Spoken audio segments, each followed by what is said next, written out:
कस्बापुर गांव में दिसंबर की कड़ाके की ठंड थी। सुबह के 6 बज रहे हैं। कोहरा इतना घना कि हाथ को हाथ नहीं सूझता। गांव के मिट्टी के घरों की छतों पर ओस जमी हुई है। मुर्गे अभी बांग देने वाले थे। उसी गांव में एक छोटे से घर में कमला नाम की एक औरत और उसकी बेटी जाग रहे हैं। उसी घर की ये कहानी है। गौरी, ओ गौरी, उठ रे बेटिया, चूल्हा जला दे, चाय बना ले। तेरे बापू रात भर पीते रहे, अब सिर फट रहा होगा उनका। मैं रात भर सिलाई करती रही पर नींद नहीं आई। जा चाय बना के दे दे, नहीं तो तेरे बापू सुबह सुबह चिल्लाना शुरू कर देंगे।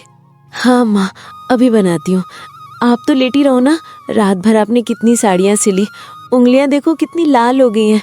मैं चूल्हा जला देती हूँ और चाय बना के बापू को दे देती हूँ, उनको आराम मिल जाएगा।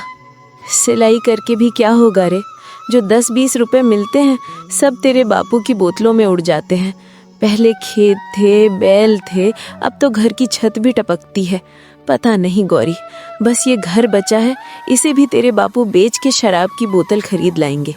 गौरी चुपचाप उठती है, पुरानी रजाई को मोड़ कर रखती है, बाहर जाकर लकड़ियां इकट्ठी करती है, चूल्हा जलाती है और चाय बनाना शुरू कर देती है। उसकी छोटी उंगलियां ठंड से सुन्न है, फिर भी काम करती रहती है।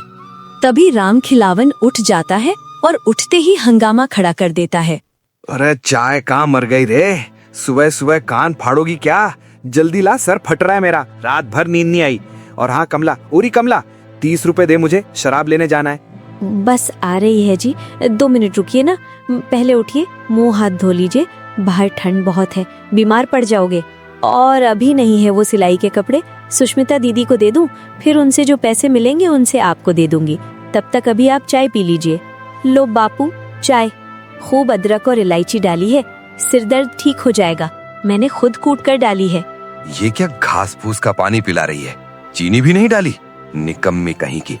तू भी अपनी माँ की तरह हो गई है, बस खाने को पूछती हो, काम कुछ नहीं करती। चीनी तो 3 दिन पहले खत्म हो गई थी, मैंने पुरानी बोतलें बेचकर आटा लाया था, चीनी के पैसे नहीं बचे थे। तो चाय बनाई ही क्यों?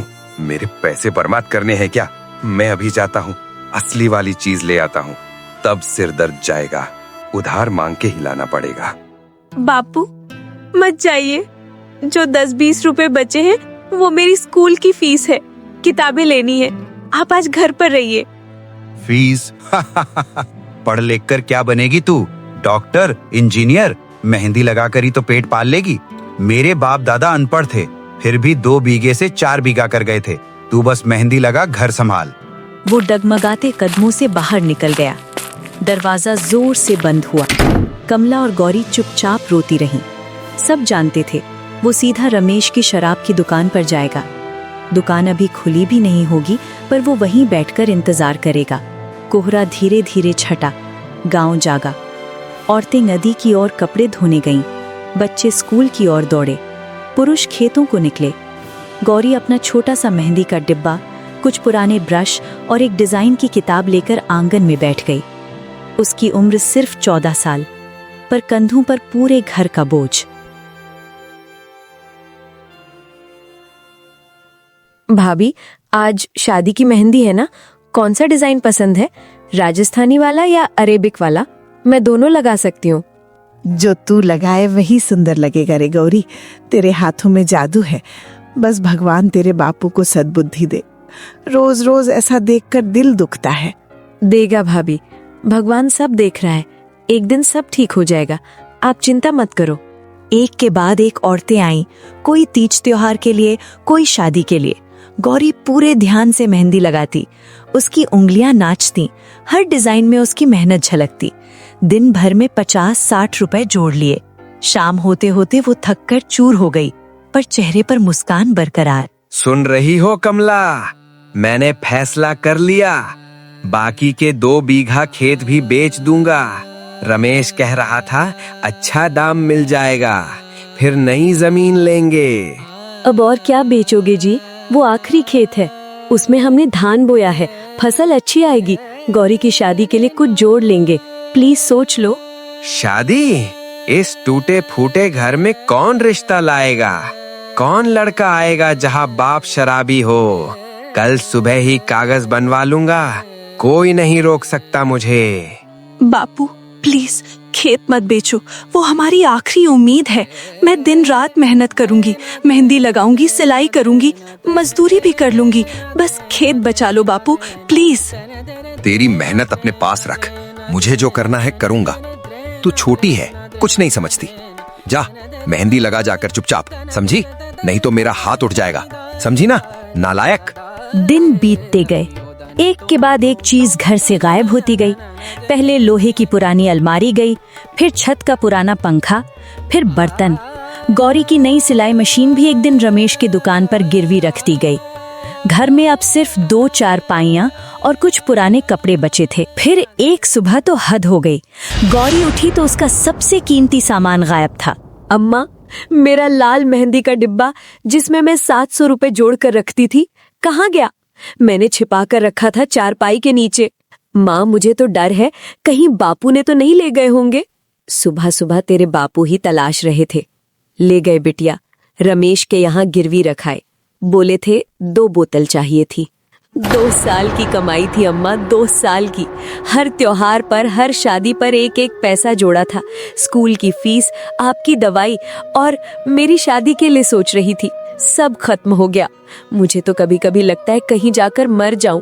बिल्कुल जीने की इच्छा नहीं होती अम्मा। रो मत बिटिया, भगवान देख रहा है, तेरी मेहनत व्यर्थ नहीं जाएगी। ऊपर वाला तेरी मदद करेगा बिटिया, सब्र रख। वो परीक्षा ले रहा है हमारी, हमें उसकी परीक्षा में सफल होना है। एक रात बहुत ठंड थी, कोहरा फिर घना। राम खिलावन ने बहुत ज्यादा पी थी। लौटते वक्त अंधेरे में गांव की टूटी सड़क पर नाली के पास पैर फिसला। सिर जोर से पत्थर पर टकराया, खून की नदी बहने लगी। वो वहीं गिर पड़ा। अरे भाई लोग, कोई तो जल्दी आओ, राम खिलावन गिर पड़ा है, सिर फटा है, बहुत खून बह रहा है, कोई रिक्शा बुलाओ। बापू, अम्मा जल्दी, बापू नहीं, बापू उठो। गांव के लोग लालटेन लेकर दौड़े। किसी ने साइकिल रिक्शा बुलाया। राम खिलावन को उठाकर कस्बे के छोटे से सरकारी अस्पताल ले जाया गया। रास्ते में गौरी उसके सिर पर कपड़ा रखे रोती रही। डॉक्टर ने चेक किया और फिर डॉक्टर बोला, सिर पर गहरी चोट है, लिवर पूरी तरह खराब हो चुका है शराब से, खून बहुत गया है, 1 हफ्ता यहाँ रखना पड़ेगा। और साफ कहता हूँ, 1 बूंद शराब और पिया तो जान नहीं बचेगी। बचा लो डॉक्टर साहब, मेरे पति को, कुछ भी करो, बस मेरे घर के चिराग को बचा लो। पूरा हफ्ता राम खिलावन बिस्तर पर पड़ा रहा। पहली बार शराब से पूरी तरह दूर। शरीर कांपता था, पसीना छूटता था, बुखार रहता था, नींद नहीं आती थी, लेकिन दिमाग साफ था। हर दिन वो खिड़की से बाहर देखता। गौरी अस्पताल के बाहर ही डेरा डाले रहती। कभी किसी मरीज के रिश्तेदार की मेहंदी लगाती, कभी चाय बेचती, कभी सिलाई का काम करती। कमला दिन रात मजदूरी करती, किसी के घर बर्तन मांजती, किसी के यहाँ झाड़ू पोछा लगाती, और वो बस बिस्तर पर लाचार पड़ा हुआ। गौरी बिटिया, तू रोज इतना काम करती है, मैंने कभी देखा ही नहीं। हाँ बापू, घर तो चलाना पड़ता है ना। आप बीमार जो रहते थे, अब आप ठीक हो जाओ बस। मैं बीमार नहीं था बिटिया, मैं पापी था। मैंने तुम्हारी माँ की जिंदगी नर्क बना दी, तेरा बचपन छीन लिया। तेरी मेहनत पर ही तो घर चल रहा था और मैं सब उड़ा रहा था। बापू, अब सब छोड़ दो, हम तीनों मिलकर फिर से शुरू करेंगे जैसे पहले थे। मुझे माफ कर दो, मैंने तुम्हारा सब कुछ बर्बाद कर दिया। अब 1 बूंद भी नहीं पीऊंगा। माँ काली माँ की सौगंध खाता हूँ, मैं अपना घर, अपना परिवार फिर से बनाऊंगा। सच्चे मन से कहा है तो भगवान तेरी हर मनोकामना पूरी करेगा। हम साथ हैं। शुरुआत बहुत कठिन थी। पहले हफ्ते शरीर इतना कांपा कि राम खिलावन बिस्तर से उठ नहीं पाता था। रात को पसीना छूटता, बुरे सपने आते। गौरी हर रात उसके पास बैठती, उसके हाथ पैर दबाती, हाथ पर मेहंदी की खुशबू लगाती ताकि शराब की पुरानी गंध न आए। कमला हनुमान चालीसा पढ़ती रहती। पड़ोसी शंभू चाचा रोज आकर हौसला बढ़ाते। धीरे धीरे राम खिलावन सुबह 4 बजे उठने लगा। पड़ोसियों से उधार पर बैल लाया, खेत में दिन भर पसीना बहाया। शाम को थक कर घर आता तो गौरी उसके लिए गर्म पानी में नमक डालकर पैर दबाती। पहली फसल आई, थोड़ी सी, लेकिन अपनी मेहनत की। उस दिन गांव में खुशी की लहर दौड़ी। रामखिलावन बाजार गया और गौरी के लिए नया बड़ा मेहंदी का डिब्बा, अच्छे ब्रश और कमला के लिए हरी साड़ी लाया। लो गौरी, अब ये तेरा अपना डिब्बा, इसमें जो कमाओगी कोई हाथ नहीं लगाएगा, और ये साड़ी तेरी अम्मा के लिए। आज कस्बापुर गांव में लोग रामखिलावन की मिसाल देते हैं। जो कभी शराब में डूबा रहता था, आज सुबह 4 बजे हल जोतता है। गौरी अब नियमित स्कूल जाती है, 8वीं क्लास में टॉप करती है और मेहंदी भी लगाती है। कमला के चेहरे पर फिर से रौनक लौट आई है। घर की दीवारें नई मिट्टी से लीपी गई हैं, छत ठीक कराई गई है। शराब एक पल में परिवार को बर्बाद कर सकती है, लेकिन सच्चा पछतावा एक बेटी की मेहनत, माँ का त्याग और परिवार का प्यार चमत्कार कर सकता है।